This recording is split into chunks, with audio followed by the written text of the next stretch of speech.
and stuff, we always like talked about straight rhythm all the time, and you know, we always said like how you always said, and I think everybody always agreed that it would like suit you so well. And wasn't it at Climax where they had like a little mini one and you hit it on 85s? They had, like, no, that was Milestone in California. Yeah, okay. But yeah, that's it. You bring that up. I completely forgot about that until a few months ago. I was watching old videos and I saw a video of me riding a super mini on a straight rhythm course. They had it Milestone, and I was out for Monster Cup one year. But it's cool seeing that, and like I completely forgot about that. And then, you know, however many years down the line, I'm racing it and winning it. So it was kind of cool for sure.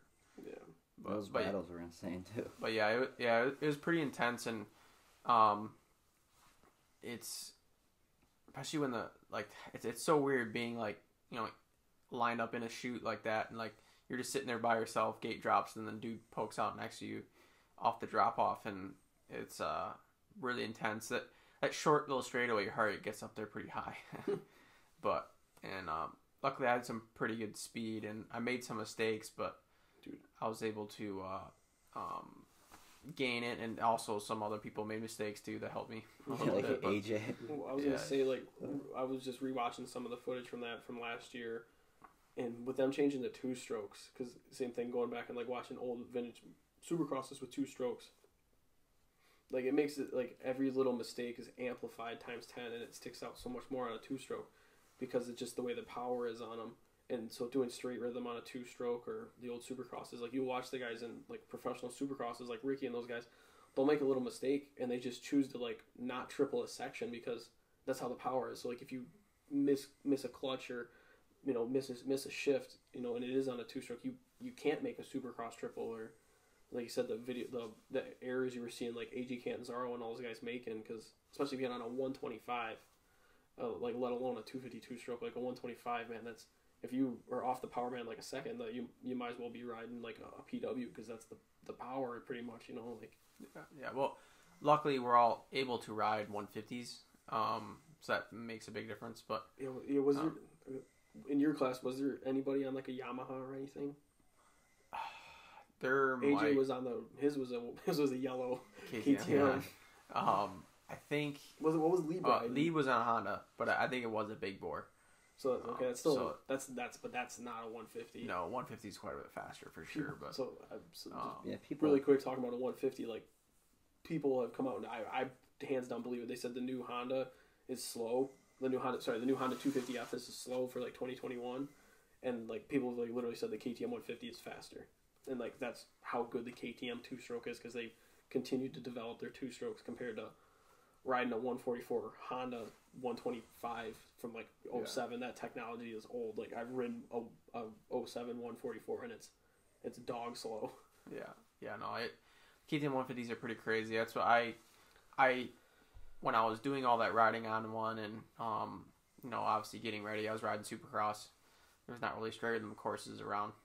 I did spend a little bit of time at Travis's on a straight rhythm course, but mainly just Supercross tracks, and I was feeling really good on Supercross, and my dad built, you know, did a little porting, did a little, you know, motor work to it, get it to run a little bit better, and stopped the FMF pipe on it, but ran some race gas. But yeah, dude, on Supercross track, I felt good. Like I was really considering, like that was before I had any sort of deal for Supercross, and I was thinking about racing it in Supercross, and I think a lot of the fans would have liked that, and I feel like I could have put it in the main, but in the rule book, you're not allowed to run a 150 in the 250 class, which is kind of unbelievable, because a 150 is still way disadvantaged compared to a 250F. But yeah, I would have had to have run a 125, which a 125 or 150 is a pretty big gap in power, especially on a Supercross track, because you have to do so much more shifting on a 125 versus the 150. But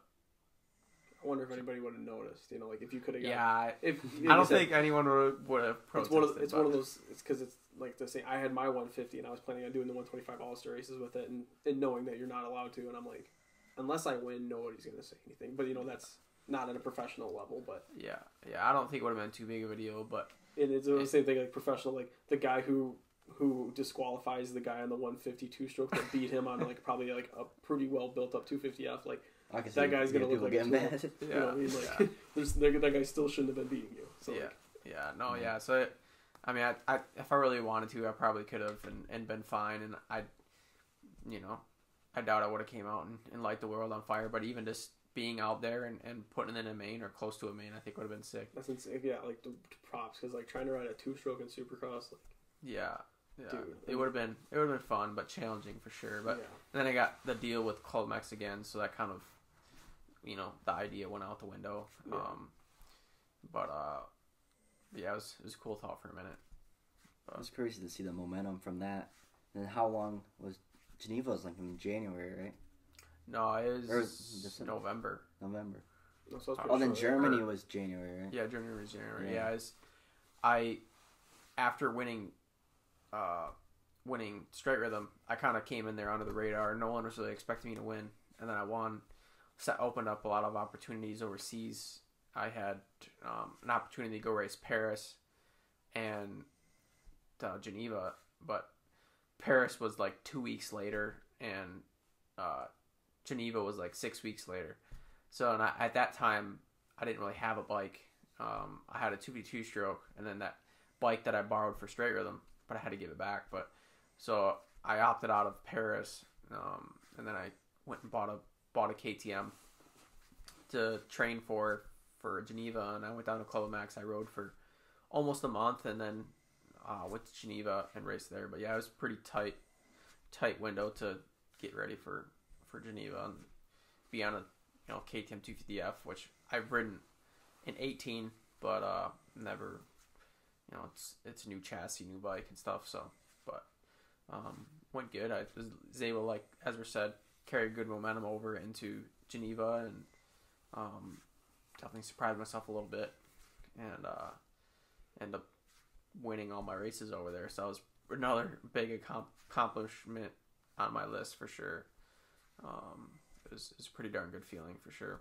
I forgot about that. Then you went to Yamaha for Germany.